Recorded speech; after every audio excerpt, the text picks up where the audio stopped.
You can run a 10K, have zero symptoms, and feel fantastic, all while a widowmaker blockage is growing inside you. How is that possible? Because biology doesn't care how fast you can run. Your body is so good at adapting that it can mask a 90% blockage, keeping your blood flowing perfectly right up until the second it stops. This is why, for half of all men, the very first symptom of heart disease isn't pain, it's sudden death.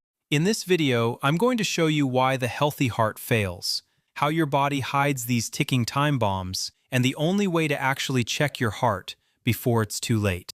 To understand why a healthy engine fails, we have to strip away the chest wall. When we study the anatomy of the heart, we see a muscle that demands more oxygen than almost any other tissue. To get that oxygen, it relies on a network of vessels wrapped around it, known as the coronary arteries. Early anatomists thought these vessels looked like a crown, which is where coronary comes from. But I want you to think of them as the root system of a massive tree. If one of those roots is severed, the branch it supports dies almost instantly. We have two main players here, the right coronary artery and the left coronary artery. The left branches into a massive vessel called the left anterior descending artery, or the LAD. In the emergency room, we have a grim nickname for this specific vessel, the widowmaker. The reason is simple geometry. The LAD supplies blood to the front and bottom of the left ventricle, the heart's main pumping chamber. If you block a small twig, you lose a leaf. If you block the trunk, the whole tree falls. A blockage here stops the heart's ability to pump blood to the body, leading to massive tissue death. But how does a blockage form in someone who exercises daily? To understand this, we look at the vessel wall. A healthy artery is flexible, like a brand new rubber garden hose. The inside lining is called the tunica intima. In a perfect world, this lining is smooth like Teflon. Blood cells slide right past it without friction, but life is not perfect. Over decades, factors like high blood pressure, high blood sugar, and smoking act like sandpaper on this coating. Even the sheer mechanical stress of high-volume blood flow during decades of intense exercise can cause microscopic scratches and tears. This is where the trouble begins. Your body tries to repair these scratches. It sends LDL cholesterol to the site, like spackle to patch a hole. Then, the immune system sends white blood cells to inspect the repair. These cells consume the cholesterol, turn into foam cells, and eventually harden. This hardened mixture of cholesterol, calcium, and cellular waste is what we call plaque. This condition is atherosclerosis. Now, here is the misconception that gets people killed. Most people imagine plaque buildup like a clog in a bathroom sink. They think the pipe gets narrower and narrower until one day the water just stops. They assume they will feel it happening, that they will get short of breath or feel chest pain as the opening shrinks. That is logically sound, but biologically incorrect. The human body is incredibly adaptive. As the plaque grows, the artery wall actually stretches outward to accommodate it, preserving the opening for blood flow. This is positive remodeling. It means you can have a massive amount of plaque,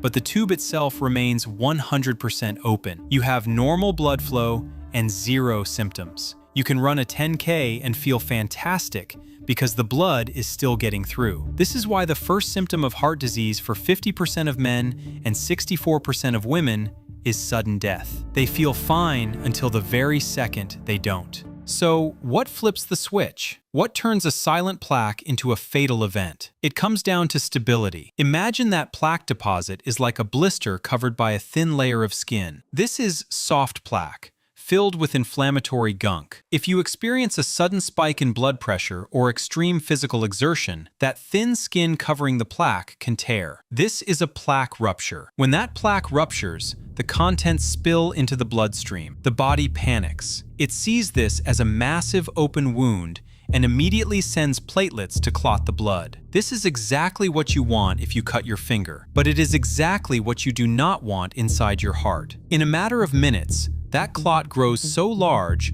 that it completely seals off the artery. It's not the slow buildup of plaque that killed the flow. It's the sudden, rapid formation of the clot. It acts like a cork in a wine bottle. Blood flow hits a brick wall. This is a type 1 myocardial infarction. However, there is another scenario that often affects endurance athletes pushing their limits.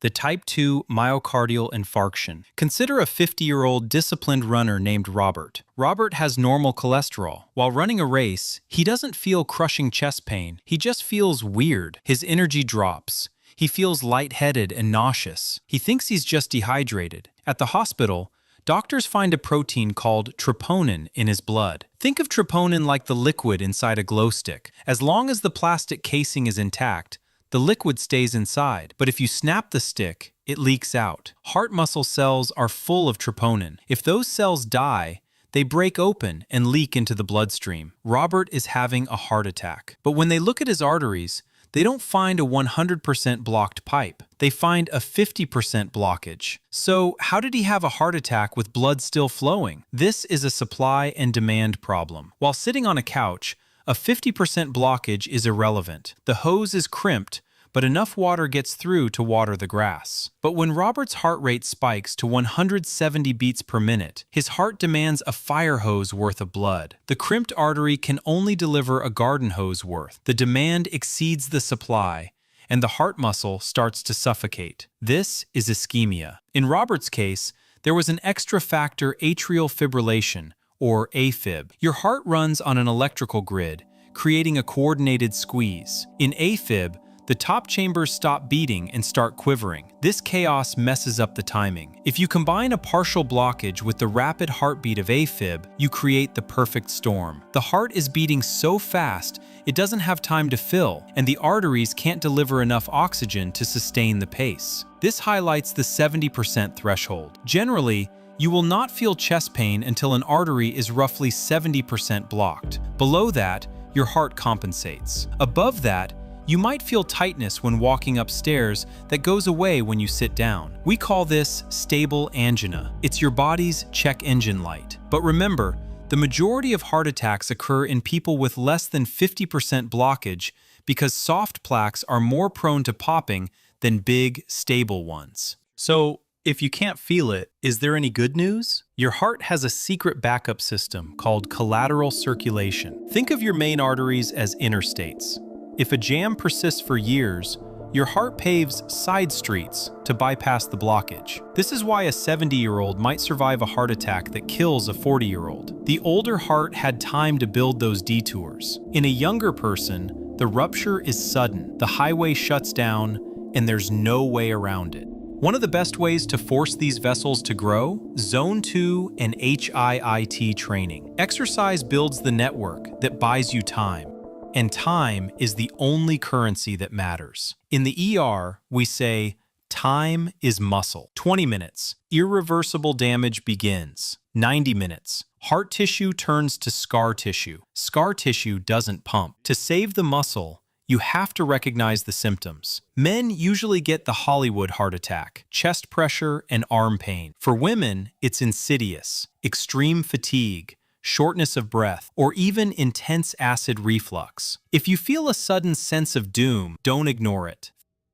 Fixing the plumbing. If the plumbing fails, cardiologists perform a PCI. They thread a tube through your wrist, find the jam with dye, and inflate a balloon to smash the plaque. Then, they deploy a stent, a metal mesh scaffold that holds the artery open forever.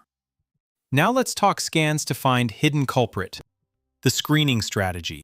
But the goal is to find the fire before the house burns down. Standard blood work only tells you the ingredients in your blood. It doesn't tell you if they're sticking to the walls. You need better data. CAC score, a 5-minute scan for hardened calcium. A score of 0 is perfect. Over 400 is a ticking time bomb. Next scan is CT angiogram. This sees the soft plaque, the invisible, unstable blisters that haven't hardened yet. This is the ultimate early warning system. The healthy heart attack is almost always a tragedy of ignorance. Control your blood pressure to stop the mechanical tearing of your arteries. Manage your blood sugar to prevent inflammation, and keep moving. Don't guess if you're healthy. Use the tech we have and know.